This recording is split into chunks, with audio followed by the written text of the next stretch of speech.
Hi, I'm Asia from Bflex, and today I'm going to show you how to use our Sandy Glitter Series heat transfer vinyl. Inside the package you will find the Sandy glitter film and the datasheet with the washing and application instructions.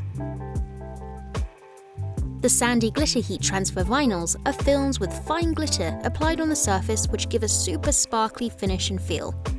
Using the Sandy glitter film is as simple as this. Place the film on the cutting plotter mat with the shiny side, which is the liner, facing down. Set your design in the software and remember to mirror your design. Insert the heat transfer vinyl in the plotter and proceed with the mirror cut of the graphic. After the cut is complete, remove the film from the plotter and trim the graphic with scissors. Weed the excess material.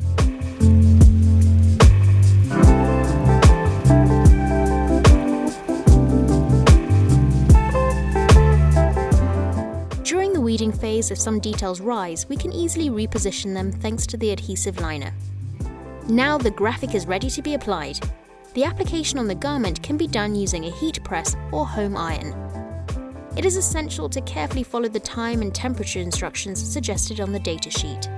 To achieve an optimal result, make sure to work on a rigid surface like a table and to use a heat press mat. Place the garment on a heat press mat. Preheat the garment to remove moisture and wrinkles.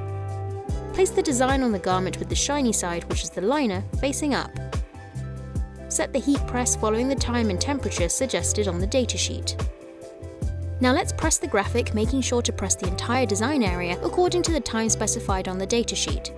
Set the home iron following the time and temperature suggested on the datasheet. When using the home iron, it's very important to keep in mind to not use steam and to empty the iron tank of any remaining water. Our heat transfer vinyl does not require any protective film such as Teflon or parchment paper, but to facilitate the sliding of the iron on large graphics, as in this case, we use parchment paper. Let's press the design with circular movements on its entire surface. Peel off the liner while hot, that is, immediately. If a part of the graphic rises during the peeling phase, we can reposition the liner on it and press it again. Our t-shirt is now finished. We recommend to wait 12 hours before first washing and to follow the washing instructions specified on the datasheet. If you want to use this design for your applications too, download the file in the description. Bye!